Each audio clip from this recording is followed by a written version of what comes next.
Assalamualaikum warahmatullahi wabarakatuh. Selamat pagi adik-adik. Bagaimana kabar kalian hari ini? Semoga kalian semua sehat selalu ya. Nah, sebelum pembelajaran dimulai, alangkah baiknya kita berdoa terlebih dahulu. Berdoa dimulai.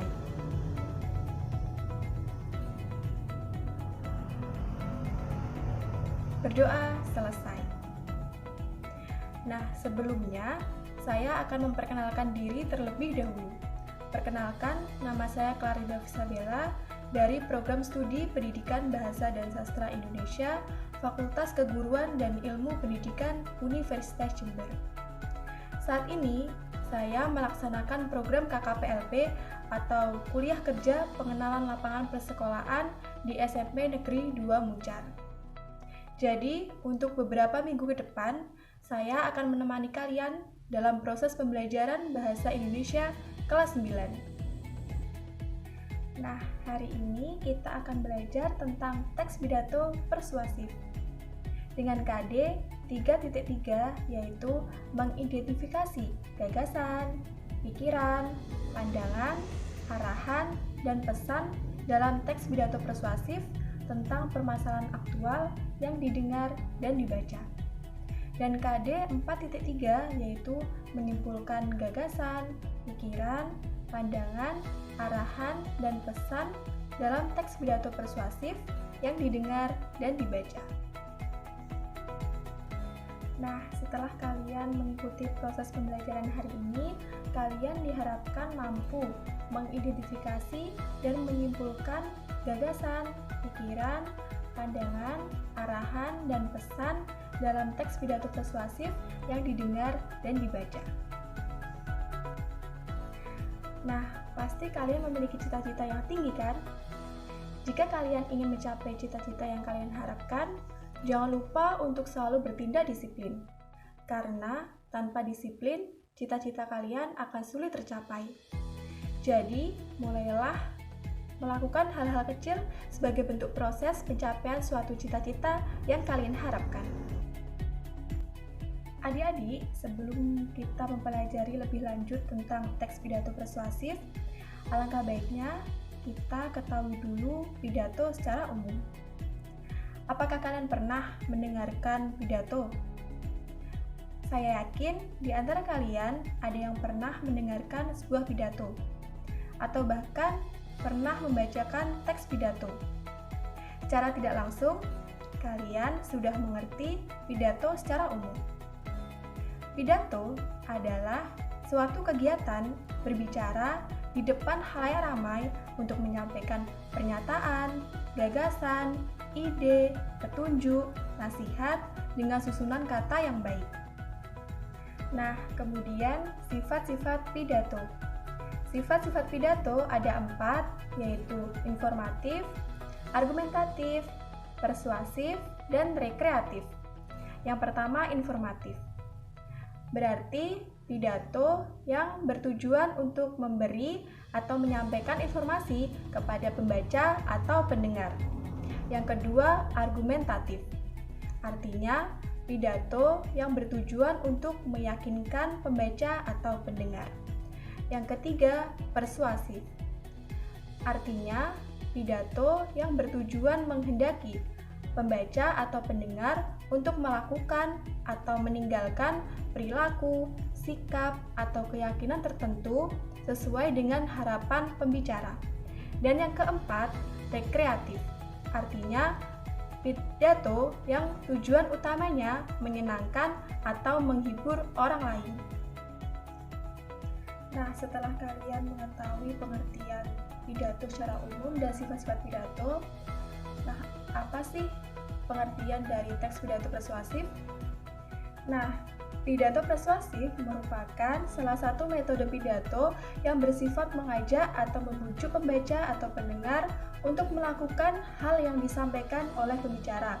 Nah, jadi tujuan dari pidato persuasif ini untuk mempengaruhi, bersifat mengajak atau membujuk, dan meyakinkan pembaca atau pendengar agar melakukan hal yang disampaikan oleh pembicara. Nah, kemudian aspek-aspek pidato persuasif. Aspek-aspek pidato persuasif ada 5, yaitu gagasan, pikiran, pandangan, arahan, dan pesan. Yang pertama, gagasan. Gagasan adalah pikiran pokok yang ada di dalam teks pidato persuasif. Yang kedua, pikiran. Pikiran adalah ide yang mendasari teks pidato persuasif. Yang ketiga, pandangan. Pandangan adalah argumen yang dijadikan sebagai acuan. Yang keempat, arahan. Arahan yaitu petunjuk yang terdapat dalam teks pidato persuasif. Dan yang kelima, pesan. Pesan yaitu hal-hal yang ingin disampaikan pembicara serta diharapkan mampu diikuti oleh pembaca atau pendengar. Yang selanjutnya yaitu cara memersuasi. Ada 3 cara dalam memersuasi pembaca atau pendengar agar mereka yakin terhadap apa yang kita sampaikan. Yang pertama, etika. Etika merupakan pendekatan yang berhubungan dengan tingkah laku, perbuatan, sikap, dan tutur kata. Nah, dengan menggunakan pendekatan etika, berarti kalian menyentuh pembaca atau pendengar dengan nilai-nilai moral dan kebenaran yang harus ditegakkan. Misalnya, kita paham bahwa cadangan sumber daya alam kita terbatas. Kita dapat memperpanjang cadangan sumber daya alam kita dengan daur ulang. Yang kedua, emosi. Emosi merupakan pendekatan yang berkaitan dengan perasaan, hati, dan jiwa pembaca atau pendengar dengan hal-hal atau masalah-masalah yang sensitif. Nah, kalian dapat menyentuh pembaca atau pendengar dengan cara membakar semangatnya atau membuat mereka merasa terharu akan suatu kenyataan. Misalnya, daur ulang adalah hal yang benar yang kita lakukan. Memubazirkan sumber daya yang terbatas sama dengan merebut hak anak cucu kita di masa depan. Nah, yang ketiga, logika. Logika merupakan pendekatan yang menggunakan pemikiran yang logis dan masuk akal. Nah, kalian menggunakan pendekatan logika untuk memberikan efek setuju karena argumen yang disampaikan masuk akal dan dapat dibuktikan secara ilmiah. Misalnya, coba pikirkan jutaan hewan yang kehilangan rumahnya setiap hari akibat pohon yang ditebang. Jika daur ulang berkelanjutan, maka kita menyelamatkan banyak hutan di sekitar kita. Nah, kemudian unsur-unsur simpulan pidato persuasif. Unsur-unsur simpulan pidato persuasif ada 3, yaitu pembukaan, isi, dan penutup. Yang pertama, pembukaan. Di dalam pidato harus memiliki pembukaan yang kuat. Ada 5 unsur pembukaan yang kuat. Yang pertama, merebut perhatian. Kalian dapat merebut perhatian pembaca atau pendengar melalui pernyataan yang dramatis atau dengan bantuan visual. Yang kedua, hubungan dengan audiens. Nah, kalian menunjukkan kesamaan dan empati kepada pembaca atau pendengar. Yang ketiga, kelayakan. Tunjukkan bahwa kalian layak berbicara dengan topik dengan pengalaman yang dilakukan. Yang keempat, tujuan. Jelaskan apa harapanmu setelah pidato selesai. Dan yang kelima, peta jalan. Kalian harus mengatakan pokok-pokok pikiran dalam pidato. Nah, yang kedua, isi. Di dalam isi, sebaiknya berisi pokok pikiran yang disertai alasan meyakinkan untuk mendukung pandanganmu.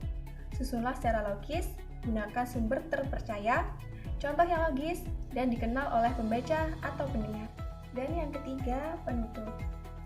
Kalian dapat menutup pidato dengan cara yang menarik dan mengesankan sehingga pesan akan tersampaikan, kesan positif akan didapatkan, dan tujuan pidato akan dilaksanakan oleh pembaca maupun pendengar.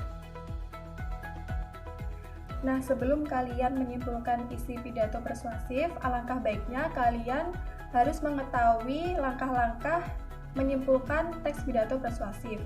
Yang pertama, memusatkan perhatian.